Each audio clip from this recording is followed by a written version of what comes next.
who has been packing the lower courts, the lower circuit courts, alongside Donald Trump with conservative Republicans all summer, who attended the March on Washington in 1963, and it had absolutely no impact on his life. Did you say A, Mitch McConnell, or did you say B, Mitch McConnell, or did you say C, Mitch McConnell? If you guessed Mitch McConnell, you've named that American dictator, you guys. So you guys, we've made it to the fourth quarter, and oh my gosh, I'm just so glad to be here, and I'm so glad that we made it.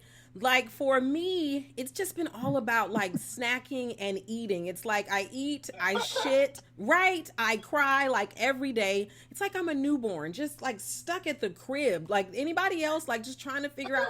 Like, I love snacks so much that I feel like I need a snack after breakfast. Like, I feel like there should be like, forget a cinnamon roll. I need a peanut butter cup, like, chocolate peanut butter cup. And so, like, that's just me. Like, who needs, like, okay, so if you eat chips and guac, like, I feel like you need a popsicle after that, right?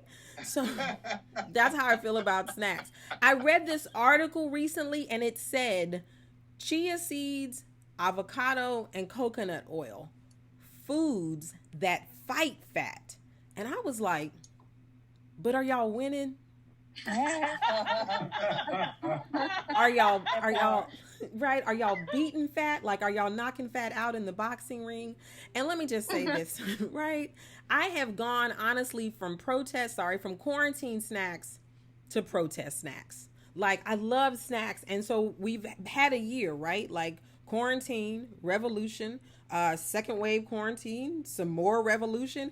And so while I was out protesting, I was like, they're giving out snacks, like top, right? Like, was anybody out there? Like, top shelf, like Fiji bottled water. Like, I don't buy Fiji at home. Macro protein bars, right?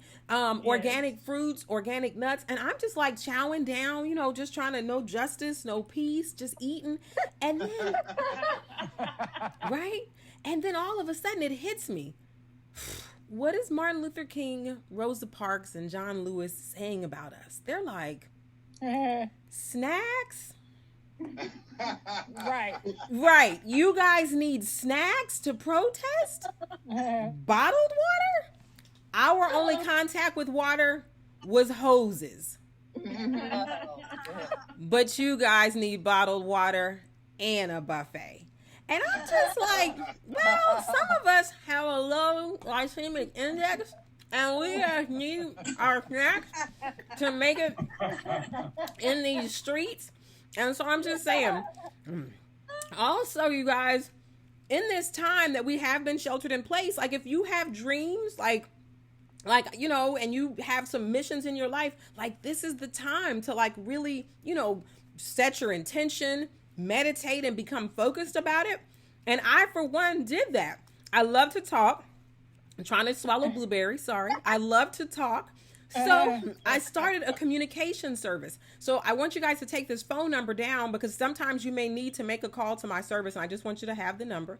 So it's 1-800-CALL-AN-ANCESTOR. Everybody write this down. 1-800-CALL-AN-ANCESTOR. And here's why. Because I don't think Susan B. Anthony lived, marched, and died for women's rights for Amy Coney Barrett to be our next Supreme Court Justice. And I called Susan. Amen. I called Susan. I was like, Susan, girl. She was like, hey, girl. I was like, did you march and die for women's rights for Amy Coney Barrett to potentially be our next Supreme Court Justice? She's like, no, girl, I didn't. I was like, well, can you gather like that whole Republican team? She's like, yes, girl, I have. I can. Sorry. As you guys know, the confirmation hearings are still going, so just tune in next week and we'll find out what Susan was able to do. Earlier this year, though, I had to make a big phone call because Snoop Dogg, the rapper, we love him, jumped on IG and was calling Gayle King, the reporter, all out her names. Funky dog-headed, rhymes with snitch. Y'all know the rest. He was calling her names on Instagram, and so I had to call Harriet Tubman, because it was Black History Month after all. I was like, Harriet, girl. She was like, hey, girl. I was like, did you march us on the Underground Railroad all the way to freedom for Snoop to be acting a motherfucking fool? She was like, no, girl, I didn't. I was like, well, can you gather him? He is a whole mood. She's like, yes, girl, I can. You guys, 3 short days after my phone call to Harriet, Snoop apologized to Gail. He went on the Red Table Talk and Reflection. And this just in, and you probably have seen the posters, he'll be voting for the first time in his life in this year's presidential election. You guys, right? So my service works, and we got every ancestor you need. So listen, these debates, I had to call Gwen Eiffel. I was like, Gwen, girl. She's like, hey, girl. I was like, have you seen these debates? She's like, yes, girl. I was like, did you see The Fly? She's like, yes, girl, I did. I said, girl, the debates was, right, you guys, a whole mess. I was like, can you gather like that whole situation? She's like, yes, girl, I can. You guys, shortly after my call to Gwen, guess what? All the debates were suspended and canceled, and all we have are these town hall meetings. So all I'm saying, right? All I'm saying is my service works, and we got every ancestor you need. We got Anne Frank, we got Cesar Chavez, we got Gandhi, we got Confucius, we got Martin Luther King for peaceful protests, Malcolm X for by any means necessary protest. We also this year got Bill Withers. Y'all know we got Chadwick Boseman, and bless her heart and soul, we got RBG, right? And so you guys, I called RBG. I was like, girl, RBG, what do you need us to do? She was like, girl, can you just tell them to vote? I was like, I will, girl. She said, we need to vote that red fire face out of there. So y'all heard it. RBG said we got to vote. So listen, you guys, I have a little bit of advice for Biden supporters. So my son lost his black card earlier this year. It was revoked. And right? And so the issue was that I was having an 18th birthday party for him, and I was like, hey, what kind of music do you want? And he was like, K-pop. I was like, so maybe I didn't play enough Stevie Wonder, Patti LaBelle in the womb. So, okay. And then I said, what kind of food? And he said Korean barbecue. I was like, oh, okay, no catfish or hush puppies. Got it. Okay, so listen, we got a test for you. So I tested him, you guys, and I said, okay, have you heard of Prince? He was like, yeah, can you name a song? He didn't really name anything. We finally got to it. He had heard of Aretha Franklin, thank goodness. He could name a song, and he was able to get his black card. But listen, I just want to say this to all the Biden supporters.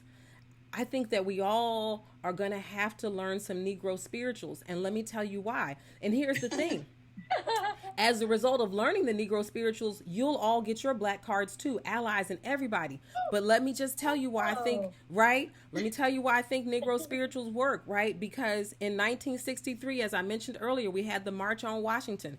And what was the song? We Shall Overcome. And throughout all civil rights, we made a lot of gains with, everybody say it with me, we shall overcome.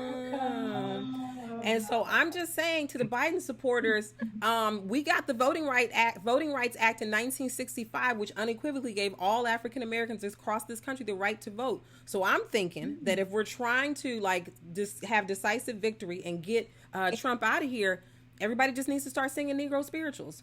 We shall overcome November 3rd. You guys, that's my time. Thank you so much.